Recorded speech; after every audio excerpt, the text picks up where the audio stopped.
Guys, how's it going? You ever heard that saying you shouldn't talk about something because you might jinx yourself?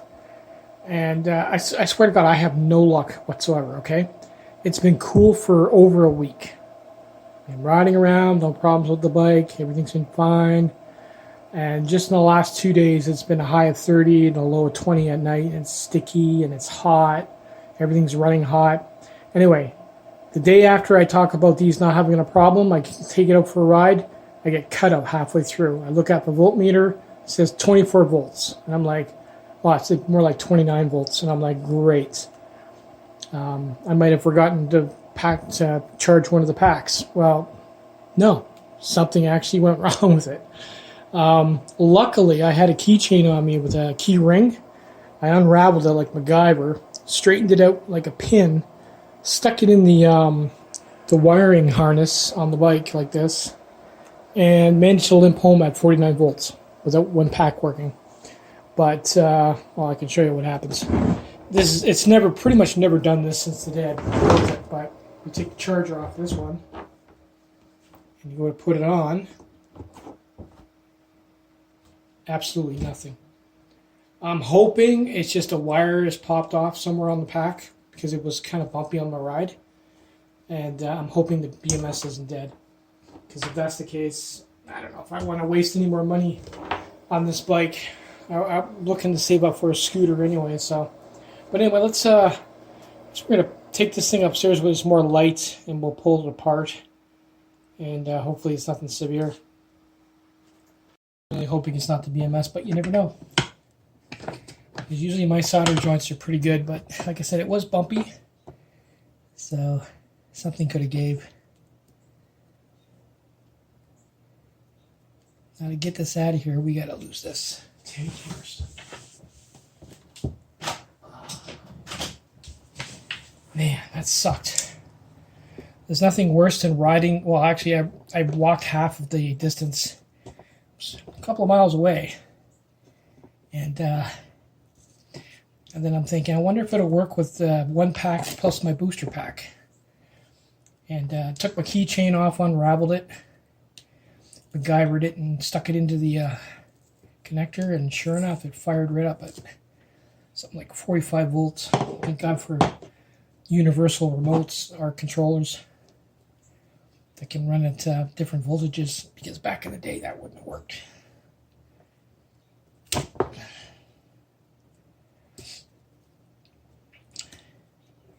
I just think it's funny because I made a video yesterday, literally yesterday, that, oh yeah, these batteries, they work great, I haven't had any problems with it yet. And this thing just bloody dies on me.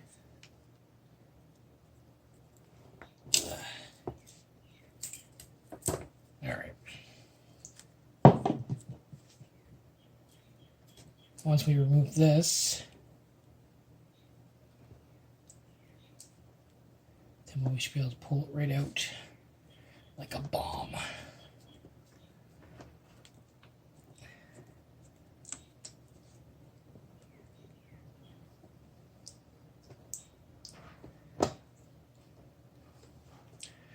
Now, honestly, I've never taken this out since I built it, so should be interesting.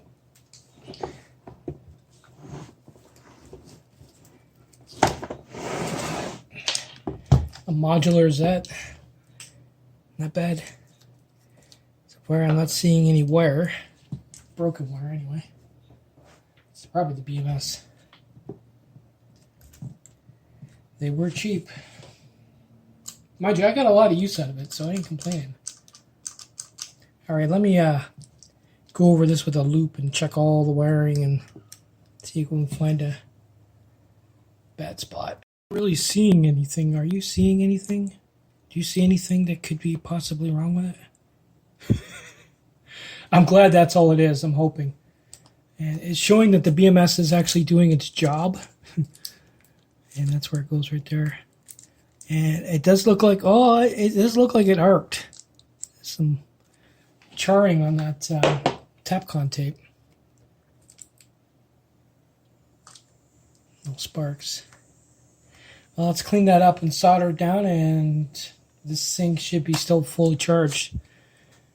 I still think it's hilarious that It failed yesterday or today. The day after I complained that it was doing so good. Well, I didn't complain, but I did brag about it. We get my soldering iron set up and we'll fix it. At the least, it makes for a good video.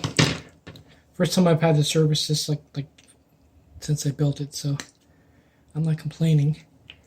But what I am going to do is, I originally made a wiring harness that if one pack died, I could jumper it to the other and quickly give it a quick charge just to limp home. I think what I'm going to do is I'm just going to make a jumper that if a pack dies, I can jumper the wiring harness that goes to this pack or the other pack and just limp home at 49 volts, which I did. It worked. It wasn't very powerful, but it did work.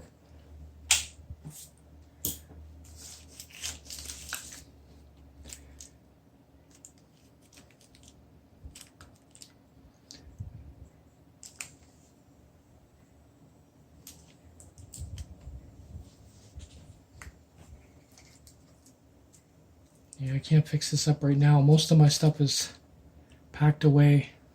I'd like to fix all this Tapcon tape, but it is what it is.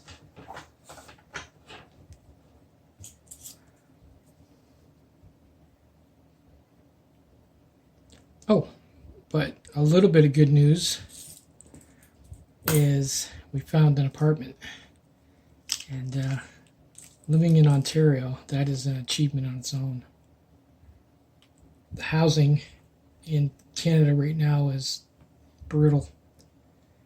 We got some guys that are actually asking for like 12 months in advance for an apartment. I kid you not.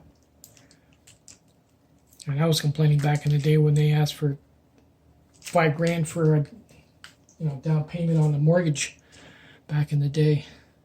Anyway, that's I think that's it. I'm going to quickly check it around, and like I said, I normally do a really good job on the wiring. Here's another one that might go. Problem is, these are at the bottom, and these are the ones that are getting jiggled around quite a bit. Like they're getting the pressure from the foam constantly. So it doesn't surprise me that something's had to give, and it did give when I hit a bump. So that was sort of a dead giveaway. That's not too bad. Just give him a quick pull. So that one's doing good because it's Tapcon taped down. This one wasn't. See? That's why you pay attention to detail. These ones are tapped. These ones are tapped down. This one was not, and that's why it broke free. Anyway, I don't see anything else wrong with it. Let's give it a quick test with the meter. Like I said, it should spring back to life because I was only not even halfway through my ride, and that shouldn't have died, which kind of freaked me out, especially with the heat. There you go. You can see that? No, you can't.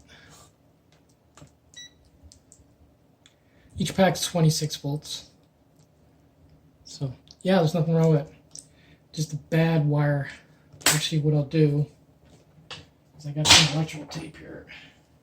I'll just use some electrical tape for now, because I don't know when I'm going to get around to fixing it.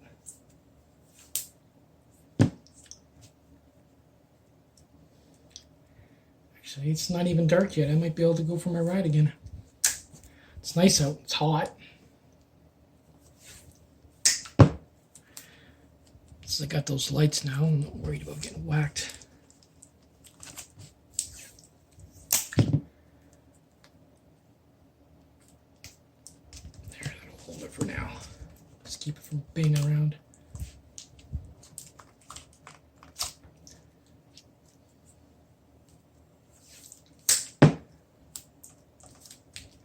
Cool. Let's put it back together. Makes for a good screenshot. A lot of work into this battery pack. A lot of money to build it too. There's about, I don't know, 1, 2, 3, 4, 5, 6, 7, 8 packs, LiPo 4 packs in there. And once I started with the one and I had that type of cell, I pretty much had to follow through with the rest. Turned out pretty good. It also works good as a battery backup. I can use this on my, let's say UPS, my DC-DC inverter for powering stuff like an air conditioner or whatever. It does work. So this has got multiple uses.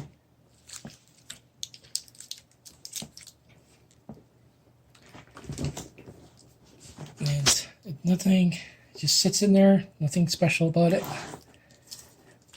This case actually was even cheap too. I think I did a review on it. And they've held up. They're not the best cases in the world, but they work.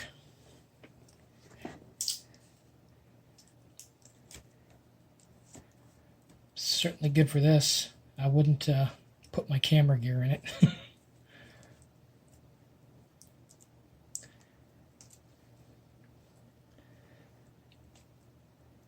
Yeah.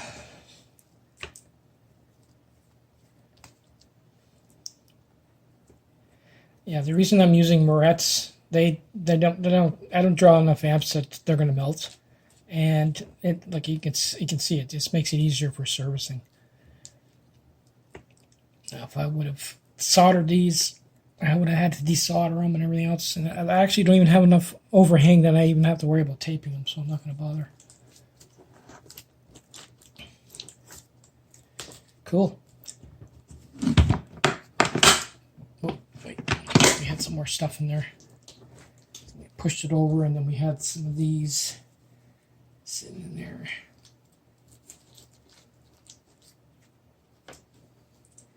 And then we had these on there.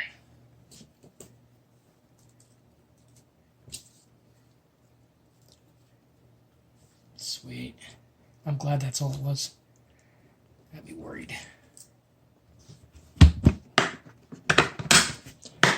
Take it downstairs and try it out.